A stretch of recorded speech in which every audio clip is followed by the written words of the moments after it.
What's paraphrasing? Paraphrasing क्या है students? It's very important skill for taking IELTS exams. IELTS exam के लिए बहुत इंपॉर्टेंट है, बिकॉज जब आपने टेस्ट देना है, अगर हम बात करें राइटिंग की, राइटिंग में दो टास्क होते हैं। दोनों टास्क में, टास्क 1 और 2 में आपको पैराफ्रेजिंग की जरूरत पड़ती है। स्पीकिंग में भी, रीडिंग में भी, राइट एंड लिसनिंग में भी। ओके, तो लेट्स डिस्कस इट। इसको देखते हैं क्या होता है। पैराफ्रेजिंग क्या है? पैराफ्रेजिंग आप कहते हैं किसी सेंटेंस को, किसी फ्रेज को रीराइट करना, रीफ्रेज करना। Okay, it's rephrasing, rewriting a phrase or a sentence। एक सेंटेंस को दोबारा आप लिखते हैं, किसी फ्रेज को दोबारा आप लिखते हैं। किस तरीके से लिखते हैं? So that it has the same meaning. Meaning change नहीं होते। It has same meaning with different words.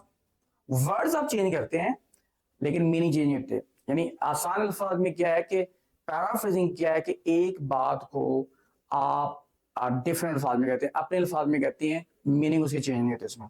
तो ये स्किल आपको इसके लिए सीखना बहुत जरूरी है। ओके, अब हम देखते हैं कि पैराफ्रेजिंग करते कैसे। आप कैसे एक सेंटेंस को सेम मीनिंग के साथ लिख सकते हैं, but there should be different words. तो 5 टेक्निक्स हैं जिनकी हेल्प से आप एक ही बात को डिफरेंट वर्ड्स के साथ सेम मीनिंग होते हुए आप उसे लिख सकते हैं। The first one is synonyms. Use synonyms. Synonyms को यूज करके आप सिनोनिम यूज करते हैं। सिनोनिम्स क्या होते हैं? वर्ड्स हैविंग सेम मीनिंग्स, जिनके मीनिंग सेम होते हैं, उनको आप कहते हैं सिनोनिम्स। सेकंड, इसमें टेक्निक क्या है? Change the voice.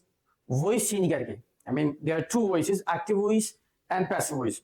अगर वो सेंटेंस एक्टिव वॉइस में, आप उसका पैसिव वॉइस कर देंगे। पैसिव में एक्टिव में करेंगे तो सेम बात आपने डिफरेंट वर्ड्स में कह दी। देन अनदर टेक्निक इज कि you can change the word form.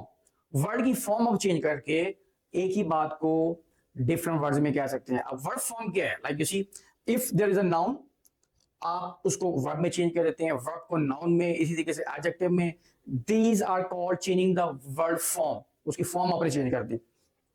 Then fourth technique is change the word or change the clause order। clause का order change करके आपने उनका order change करेंगे। जो पहले clause है उसको बाद में, बाद वाली को पहले, तो फिर क्या है कि आपने same idea you have in different words। okay, and then the fifth one is use a combination of techniques। all these techniques का combination भी use कर सकते हैं। इनमें से आप 2 कर सकते हैं, 3 कर सकते हैं। यानी एक ही sentence आप कर सकते हैं, उसमें सिनोनिम भी यूज कर सकते हैं और आप वॉइस भी चेंज कर सकते हैं। इस 2 तरीकों से भी आपका क्या होगा कि एक बात आप डिफरेंट वर्ड्स में कह सकते हैं। और अब हम इनकी 1 बाय 1 डिटेल समझेंगे एग्जांपल के साथ कि सिनोनिम से कैसे हम सेंटेंसेस को सेम मीनिंग के साथ आप लिख सकते हैं बट डिफरेंट वर्ड्स होंगे। Then second technique, third, fourth, fifth.